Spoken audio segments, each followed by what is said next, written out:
I think the first thing that you need to understand before you can even approach a compressor is knowing what dynamic range is. So in audio, there are times when dynamic range could be really, really great. Like, for example, in a song where you're whispering, you're going really quiet, then all of a sudden it goes up really fucking loud. Oh my God. Or there's times where it's super, super subtle, super small, like the dynamic range is really hard to sort of notice. And like, for example, a news reporter, like in heavy traffic trying to say some shit, that's going to be kind of drowned out by all of the loudness in the background. And ways to sort of minimize large dynamic range or help with smaller dynamic range is using a compressor. Oh my God. Pieces of audio gear also have dynamic range, which means that the kind of levels that these pieces of equipment can reproduce without making noise or distortion to the signal. We have a couple terms to learn about in this video.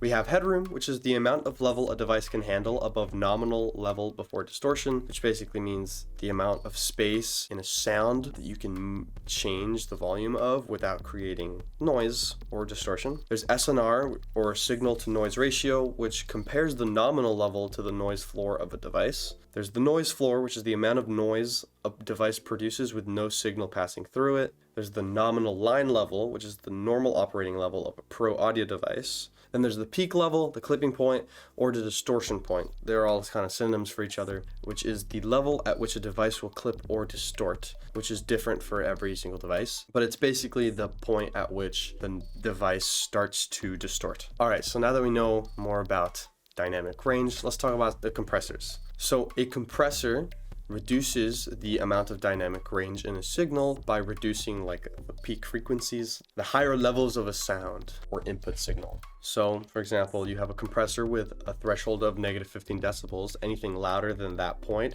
will become compressed. Compressors, depending on the genre, can be used very differently, but in general, they kind of squish down all of the loudness of a sound and make it more comfortable to hear or more natural sounding. For example, some extreme dynamic signals like somebody's vocals going from whispers to screams, or like a snare hitting on a drum, they can produce really hard, loud sounds, and a compressor will just kind of squish them, make them a little bit more like ear ready, I guess you could say. Some terms you want to be familiar with using a compressor and kind of just working with audio in general include the threshold, which you set at a level which allows the compression effect to be engaged. If a signal reaches above -15 decibels, the compressor starts having an effect on the audio. There's the ratio, which is the amount of attenuation being applied to a signal. A ratio of 2:1 is usually a light compression, a 4:1 is a medium, and an 8:1 is heavy. So basically, if you have a ratio of 2:1, if there's a signal that goes 2 decibels over the threshold, it'll be attenuated to 1 decibel over. In other words, if it goes up 2, it'll go down 1 in general. All right, this is an editor's note. Let's use 4:1 as our example. When I mean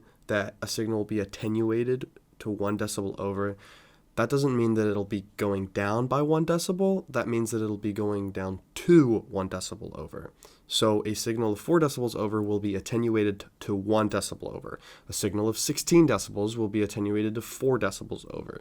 Gain reduction meter. The gain reduction meter displays the amount of gain reduction in real time, which you usually want to account for to turn up later so that it doesn't just sound quieter, it sounds more compact. There's the makeup or output gain. This is how you would make up the gain reduction that I mentioned earlier. You just kind of turn the knob up to the same amount that the gain reduction meter is indicating. There's the attack, which is the speed a compressor takes to react to a signal crossing the threshold. It crosses the threshold, and depending on how fast you put that attack speed on, it'll squish it down. The slower the attack, the less initial transients are going to be compressed. There's the release, which is the speed a compressor takes to return the signal to original level. If you have a slow speed, it'll compress it, and then it'll slowly stop compressing it. And if you have a fast one, it'll kind of just, this is the audio, and it goes. There's the knee, which refers to how the compressor transitions between the non-compressed and compressed states of an audio signal running through it. You can usually have a soft knee and a hard knee, which just makes it less smooth of a transition or more smooth of a transition. So far we're doing pretty good, right? Compressors, although we are learning kind of a lot, are not the most complicated things. A loud level just kind of gets squished down in a very basic sense. But yeah, that's kind of all you need to know. Super basic level of compressors. There is one more thing though that I do want to mention, and it's limiters, because by technicality, a compressor with a ratio of 10 to 1 all the way to infinity to 1 is considered a limiter. Usually an infinity to 1 ratio compressor is known as a brick wall limiter, meaning that no audio at all can pass above that threshold. So as I said earlier, if you have a negative 15 decibel threshold and you have an audio that kind of peeks through it, it'll squish it down. But this squishing isn't instant, it's not immediate. But with a limiter, it will not allow the signal to go beyond that whatsoever. You'd use a limiter a lot differently than a compressor. Usually limiters are used to completely reduce like distortion, noise, or clipping. And it's also used at the end of a master track most of the time to let you hit that ceiling of 0. All right, so now that we kind of know what a compressor is, I'm gonna try and use one in real time to show you guys what I had just explained to you. All right, this is crazy. Oh my God, I'm a streamer.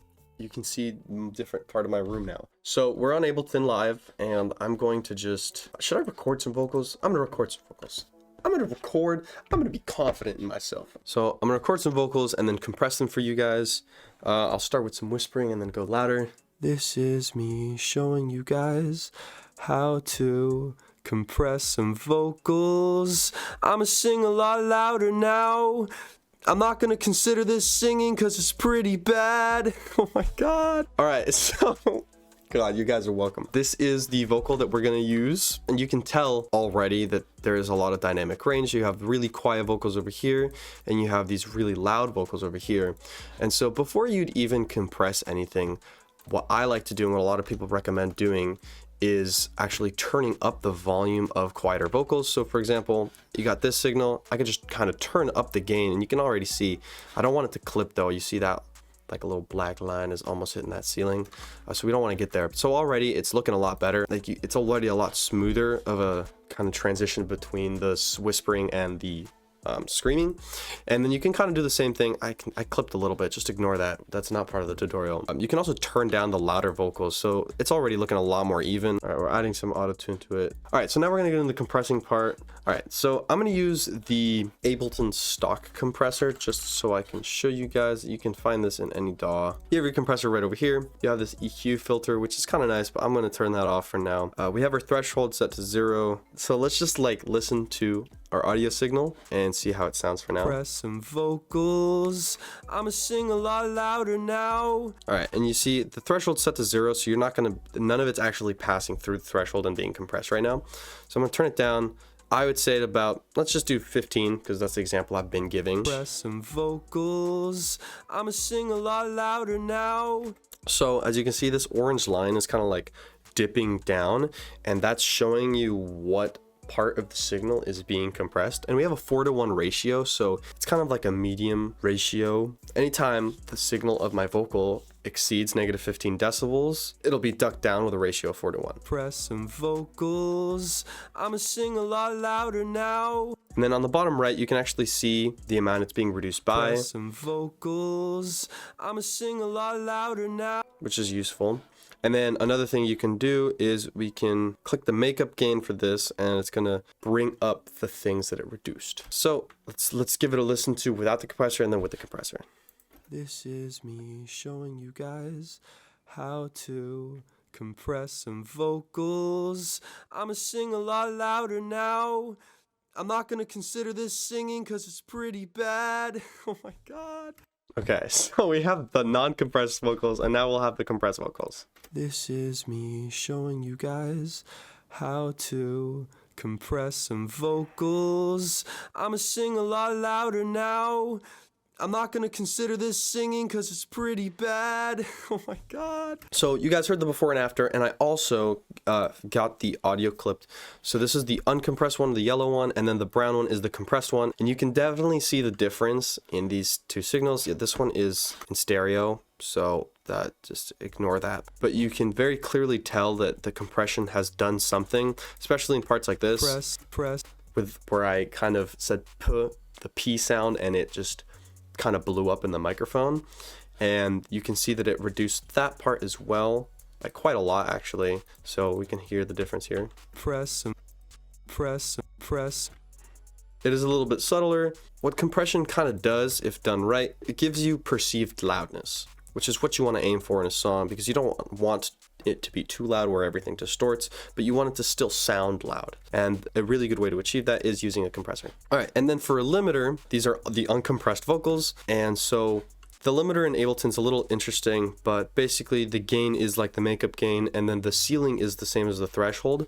And then you can see with this like kind of black bar here, the amount of level it is being reduced by in the signal. So if we want to turn down the ceiling to, let's say, -6, to compress some vocals, I'ma sing a lot louder now.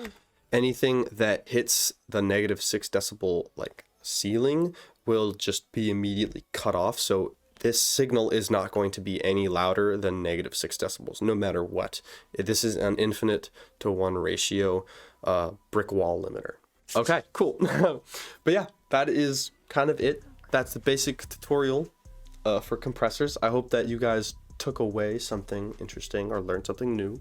If you guys have any questions, leave them down in the comments. If you guys want to see more videos or have other kinds of like tutorial videos that you guys want help on or want to learn about or want to know my perspective on, comment it. I want to make videos. I want to do this stuff. It's fun. It's fun. And you know what? If I could help people out, that'd be pretty cool too. But yeah, I think that's kind of it. Deuces.